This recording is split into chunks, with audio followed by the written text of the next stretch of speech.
What's up, guys? It's your boy Cielshock from City USA Mini 4-wheel drive racing squad, and I'm a teacher here in Noobworx. And before I start my video, I want to shout out to high-speed Matrixx oil and high-speed Matrixx power cleaner that I already use, as you can see. If you guys are interested with these two products, I got the link at the description below. Alright, and also I want to say shout out to Pinoy Mini 4-wheel drive racing team Rome. Shout out Sir Ruben and shout out Hellboy. Alright, that's enough with the shout outs. So earlier, you've seen me doing some video about dancing, like goofing around, like cut it video, because we're gonna cut this bad boy over here. We're actually not gonna cut this actual chassis. We're gonna cut the VZ chassis, the neon one that I have that Migs gave me. Actually, I have this box that I haven't opened yet. Yes, we're gonna bumperless this actual chassis right here that we're gonna open later. So on this video, I'm gonna show you how to bumperless VZ chassis, and also at the end of the video, I'm gonna explain why did I bumperless this chassis and why do you have to bumperless this chassis if you're trying to modify and make an open class car. Before anything else, I'm gonna show you the things that you need on bumperless in the car. Obviously, you need a hacksaw. It's kind of rusty because I haven't used it in a while. Hacksaw or a rotary tool will do. I have my rotary tool. There you go. I have this handy dandy rotary tool. I have a hacksaw, and also I have my goggles so it can protect me from the plastic debris that's coming out if I'm using a Dremel or I'm cutting it. And also I'm using this mask so in case I won't inhale those plastic debris, or you can use this kind of mask too, whatever works for you. And also obviously you need a cutting mat right here that I have. You see? Alright, so let's get into it.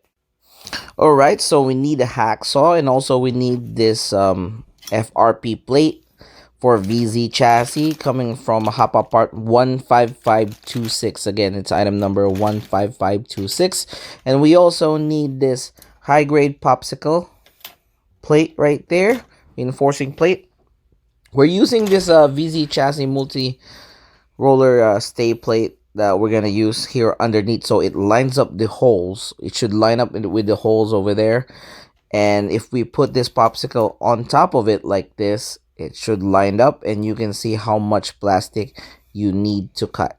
All right, so but now we need some screws. Any screw will do to line it up on top of this bumper right here. So the amount of plastic that we are going to cut will be determined because we are putting this bumper on top. I mean this HG carbon plate popsicle in on top of it, and that's how much plastic we are going to cut. So the point is to this popsicle over here to be nice and tight and secure, so we can mark the part that we are going to start slicing it with a hacksaw.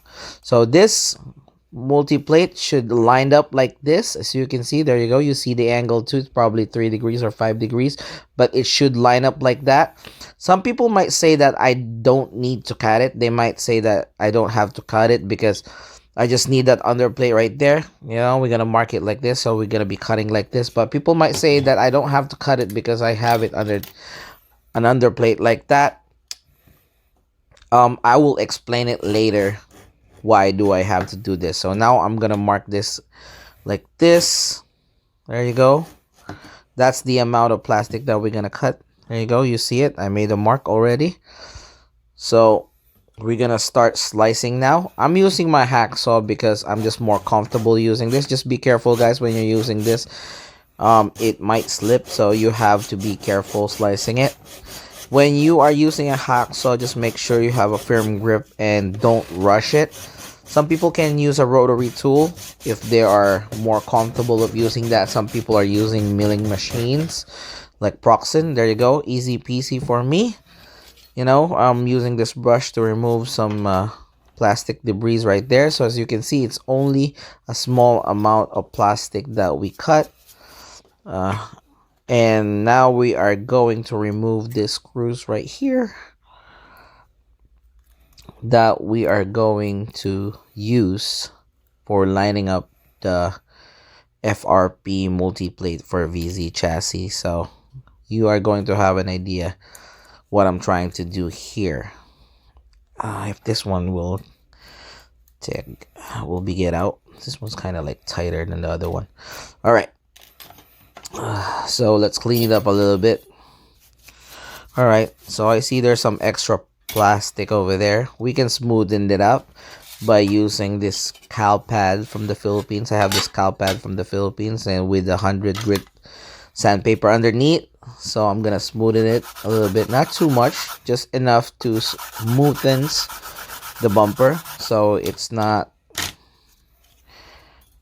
grainy or something. All right, I'm just gonna use that brush real quick, and then we're gonna line up this FRP right here. So it should align.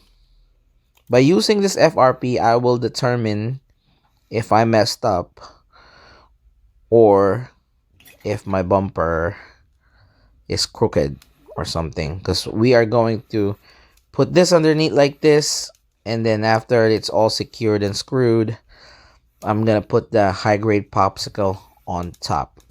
Obviously this is not gonna be what it looks like when I modify the car. Obviously I'm gonna do some cutting with this FRP. I'm probably gonna remove both sides, trim it a little bit, you know, try to make it light as possible, you know, and cut the extra FRPs that are poking out.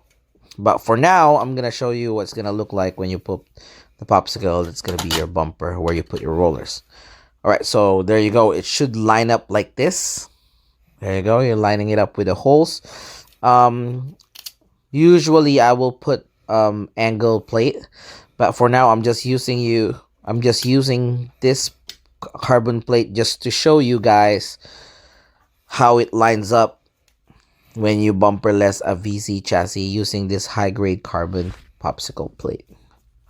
All right, so let me just screw this up, make it tight as much as I can. As you can see, there you go. You already can see it. It's flush. It's flush to the chassis. So the popsicle should be resting on the chassis. And I will explain that to you later, guys, why it have to be like that. So the point is, there should be no extra plastic, or if you actually overcut, you will know. So we gotta remember, guys, when you are bumperlessing or doing some bumperless on any chassis, it's better to undercut than to overcut, because overcut there will be a gap. So as you can see, it's perfect. It's perfectly aligned. No shake and bacon. There you go. And let me tighten this up so we can have full grip on it. There you go. See, we achieve what we want. It's flush, and that's what it's look like. That's what your VZ chassis should look like when you bumperless. So we're just gonna check it if there's some wiggles out there. So the popsicle should be really resting and nice. So that's it. So there you go, easy peasy. All right, so the reason why I did that bumperless is we are going back to the tune class car that I have, Roxanne, right here, which I just recently prototyping again, and I'm doing some adjustments, because the last time I run this, I noticed one thing, that this is soft. In general, the VZ chassis is soft. As you can see, it does a lot of twisting, and the reason why it's twisting, it's so soft, the bumper is so soft, and if you actually put the attachment up front, it's long. So if you remove the attachment up front, like what I did with this basic tune class build, I can still see that it can do some negative angle right there, even though you already got a plate. So first, I did an adjustment. I put this VZ chassis plate that I showed you earlier while I'm cutting it. Then I put this one, and I put another plate, this FRP plate popsicle right here. So it would be sturdier, so I can put my brakes there, and this is actually holding right there. It's screwed over there. So it's actually holding the plastic, so it will be sturdier. As you can see, it is screwed all the way because it's not done yet. I'm trying to figure it out my basic tune class 1. So, and then I put my plate, so there is somewhat holding it. Or maybe I can put it on top. But one thing I've noticed is it's still really soft. So what is the problem with that? The problem is that is when you're racing in 3-lane tracks, usually it's not a rainbow change lane. It's the regular traditional change lane, which is the angle is very important. And also, if you have a negative angle while you're running, your car might have a tendency of coursing out and going upward motion, especially on the bridge. So this is really dangerous when it comes to 3-lane racing. So I really want to have a versatile car, especially if I'm using it on an open class category. Because I was thinking before, just to get away and saving more plates, I would use that extra piece of plastic that I will not cut to have an actual angle.